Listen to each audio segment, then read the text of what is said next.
भोर की किरणें अभी फूटी नहीं हैं, लेकिन मौसम में उजलापन है। कुछ लोग करबद्ध प्रार्थना करते हुए एकाग्रचित होकर एक ही दिशा की ओर निहार रहे हैं। अचानक माहौल में कुछ हलचल होती है और बेहद कृशकाय देह धीरे धीरे धुंधलके में आगे बढ़ती है। मानो धीरे धीरे उनके आगे बढ़ते कदमों से उजाला दिव्य प्रकाश में बदल रहा हो।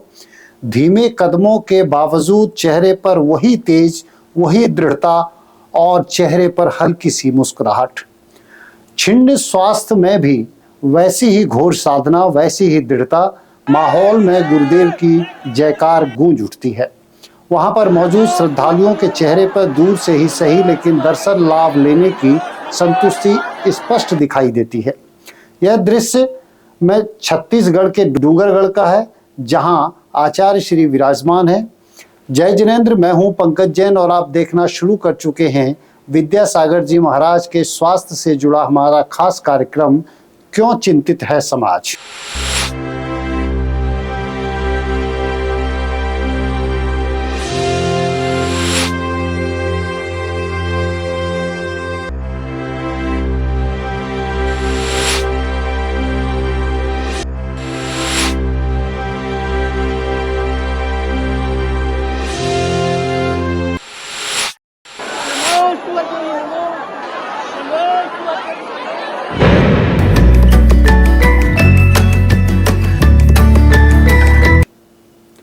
अगर आपने हमारे चैनल को सब्सक्राइब नहीं किया है तो कर लीजिए और हमेशा जैन समाज और जैन तीर्थों की खबरों से अपडेट रहिए।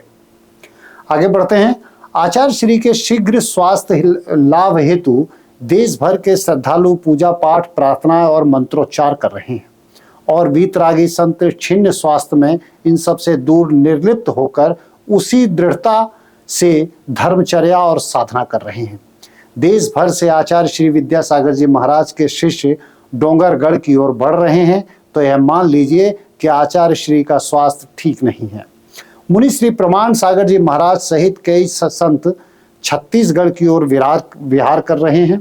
प्रमाण सागर जी महाराज जसपुर से आगे निकल चुके हैं और अनवरत पद यात्रा कर रहे हैं।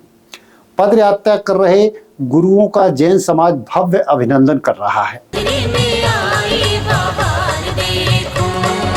वात्सल की मूरत, समता की सूरत, वात्सल की मूरत, समता की सूरत, अलबेले संत हमार देखो, अलबेले संत हमार देखो, ओ देखो। हम आपसे पूछते हैं कि भगवान को किसने देखा है? हर कोई इसका जवाब नहीं दे पाता है, लेकिन हम भाग्यशाली हैं और गौरव के साथ कहते हैं कि हमने सतयुग के भगवान को इस कलयुग में देखा है। चलते फिरते तीर्थ के रूप में देखा है, सांस लेते देखा है, उपदेश देते देखा है और वीतराग भगवान के रूप में छोटे बाबा को देखा है। जी हाँ, आचार्य श्री विद्यासागर जी महाराज कलयुग में ऐसे संत हैं जिन्होंने द्वापर और सतयुग के तीर्थंकरों की परंपराओं को आत्मसात किया है। उनके दर्शन मात्र से निश्चित तौर पर आपकी आंखों से अश्रुधारा बही होगी और आप खुद को निहाल होते महसूस करते रहे हैं। आज आचार्य श्री के स्वास्थ्य को लेकर चिंता व्यक्त की जा रही है।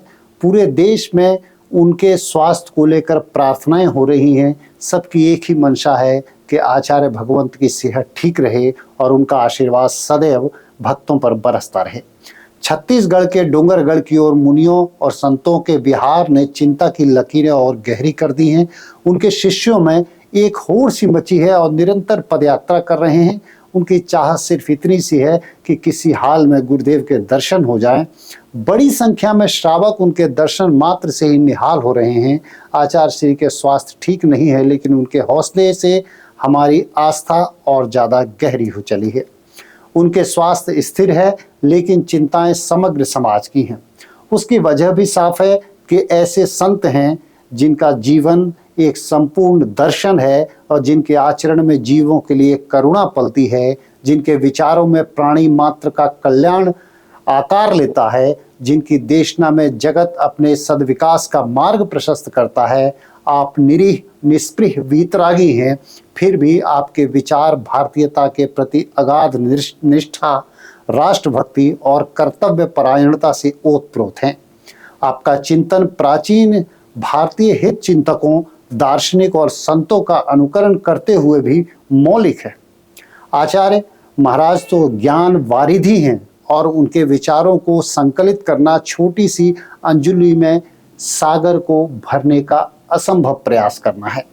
आचार्य श्री आज के युग के तीर्थंकर हैं, जिन्होंने तीर्थंकरों की परंपरा को पुनर्जीवित किया है और समाज को श्रद्धा के ऐसे पुष्प दिए हैं जिससे जिन धर्म की प्रभावना और गहरी होती गई है।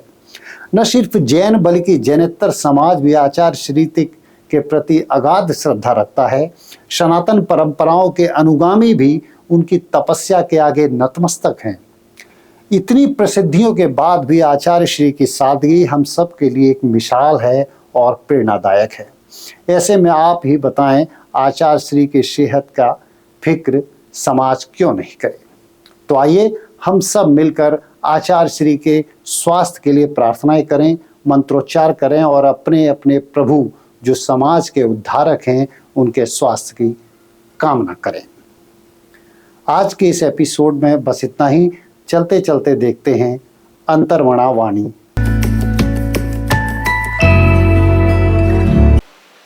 किसी युवक ने हमसे प्रश्न पूछा कि महाराज श्री, जीवन की समझदारी किस में है? हमने कहा, तुम्हारी अर्थी उठे उससे पहले जीवन के अर्थ को जान लेना सबसे बड़ी समझदारी है। तुम्हारी अर्थी उठे उससे पहले जीवन के अर्थ को जान लेना सबसे बड़ी समझदारी है। तुम्हारी चिता जले उससे पहले चेतना को जगा लेना सबसे बड़ी समझदारी है। तुम्हारी अस्थियां बिखरे उससे पहले परमात्मा के प्रति आस्था को पैदा कर लेना सबसे बड़ी समझदारी है।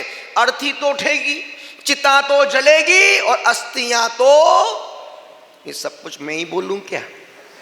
अस्थियां तो, चिता तो, अर्थी तो इस है।